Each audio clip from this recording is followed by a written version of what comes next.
Bienvenidos al capítulo 4 de Aprendiendo con Doctor House. Mi nombre es Alejandro D'Angelo y hoy vamos a hablar de lo que es, para mí, uno de los mejores capítulos de la temporada. El capítulo comienza con unos padres primerizos que están sosteniendo a su hija en brazos, pero de repente empieza a tener secreciones por la boca, por lo que deciden llamar al enfermero, quien lo revisa cuando de repente empieza a convulsionar debiendo medicar al paciente. ¿Se siente venoso? No, Ativan. ¿Qué sucede, doctor? Luego en este episodio nos encontramos con House, que estaba cómodamente descansando en el estar de los pediatras cuando los enfermeros comentan la situación y House va rápidamente a charlar con su amigo Wilson, mencionándole que es el segundo niño que se enferma y que esto podría tratarse de una epidemia. Obviamente Wilson se burla un poco de la situación porque más allá de que está planteando una epidemia con 2 niños solamente, es decir que conceptualmente está mal, es extremadamente raro que suceda sin otras personas enfermas. No conforme con eso, House va con la directora del hospital Cuddy, quien le vuelve a repetir lo mismo. Tenemos una epidemia. 2 bebés enfermos.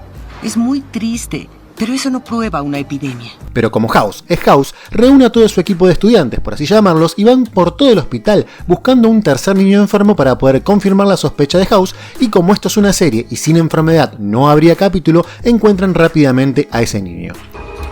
¿Tuvo calentura de pronto? Sí. Síntomas a tener en cuenta.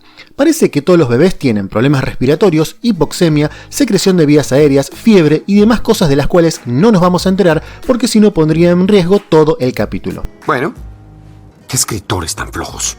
Es por demás de obvio que una situación de estas características obedece a un microorganismo capaz de propagarse rápidamente y habitualmente esos microorganismos son los virus y generalmente también son respiratorios. Oye, despacio, cerebrito. Cualquier parecido con la realidad es pura coincidencia. La cosa es que de hecho sí lo sospechan, pero las incoherencias vienen a continuación. Primero plantean un parásito, obviamente que no lo es. La segunda opción es un virus, pero dudan de eso porque no hay leucocitosis ni tampoco estaría respondiendo a la ciclovir. Lo primero es discutible y lo segundo no tiene ninguna lógica. La falta de respuesta a la ciclovir no lo descartaría y menos si se trata de un virus respiratorio. Pero para lograr despistar a la audiencia nos dirigimos a enfermedades bacterianas que según House son las únicas tratables y por eso se plantea un estafilococo meticilino resistente y una pseudomonas. 2 bacterias que de hecho pueden ser mortales pero que no encajan con el modo y la velocidad de transmisión, pero vamos a poner que sí para meterle suspenso al capítulo. Como el equipo no saben qué bacteria afecta a quién, la serie nos mete en un dilema moral y ético. Tenemos en total 6 niños enfermos. House plantea dividirlos en grupos de 3 y darle a un grupo Asteronam y al otro vancomicina, 2 antibióticos dirigidos a la pseudomonas y al SAMR. Obviamente Cuddy se opone y trae un abogado para ver de qué manera podrían realizar este chanchullo sin tener repercusiones legales, pero al final termina cediendo sin importar qué. Obviamente todo esto va acompañado de múltiples estudios del primer mundo, incluyendo resonancia para todos. En una de las resonancias, que en realidad es una radiografía, se puede ver claramente que hay una imagen similar a un infiltrado en el vértice superior pulmonar, pero por algún motivo, o quizás para darle suspenso al capítulo, el equipo House comunica a todas las familias que no han podido encontrar nada. Hay una escena muy graciosa donde la directora del hospital Cuddy pone a estudiantes de medicina a buscar fuentes de contagio y al mismo tiempo menciona que esas fuentes de contagio podrían ser aéreas. Repito, que podrían ser aéreas. Revisemos los ventiladores. Podría ser aéreo. Si te fijas en la imagen, ninguno lleva un barbijo, o sea que si es aéreo, se lo están fumando en este preciso momento. Básicamente la directora del hospital es una asesina despiadada. Aquí no hacemos esas cosas.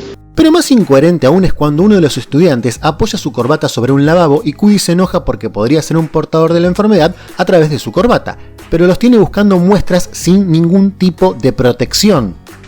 ¡Ay, qué bruto focalicero! Volviendo al caso, uno de los bebés que estaba medicado con Asteronam tristemente muere, por lo que House deduce que la supuesta epidemia está siendo causada por algo que responde a la vancomicina, pero con el tiempo nos damos cuenta de que también está equivocado al fallecer otro bebé que estaba medicado con la misma. Obviamente, como House sabe de absolutamente todo, se dispone a hacerle una autopsia al bebé. Sí, me estás escuchando bien, le hace una autopsia al bebé, resulta que también es forense y descubre, porque también es anatomopatólogo, que tiene las células del miocardio inflamadas, por lo que este hallazgo pone en evidencia que se trata de un virus que evidentemente afecta a las células cardíacas. Como realizar un panel viral podría tardar demasiado tiempo, usan las características clínicas de los virus que podrían causar daño cardíaco y obtienen una lista de 8 virus potenciales, para lo cual empiezan a realizar cultivos dando como resultado al criminal del capítulo un virus llamado Ecovirus. En la vida real, obviamente la única medida de tratamiento sería de sostén, pero en la serie de House hay una compañía que tuvo éxito al desarrollar un potente antiviral que justamente y milagrosamente ataca a ese virus, así que todo sale bien para todos. Un dato interesante al finalizar el capítulo es cuál fue el motivo de la transmisión, que te lo voy a dejar a vos para que lo veas, así que abajo te dejo un enlace por si lo querés chusmear. Un capítulo súper interesante para aprender qué es lo que hay y lo que no hay que hacer en medio de una epidemia. En el medio vas a poder disfrutar de muchos chistes de House, de lo mejor de esta temporada. Si te gustó el video, dale un me gusta y compartilo. Deja abajo en los comentarios qué te pareció el capítulo y si viste algo más de lo que te gustaría opinar. Nos vemos para el capítulo número 5.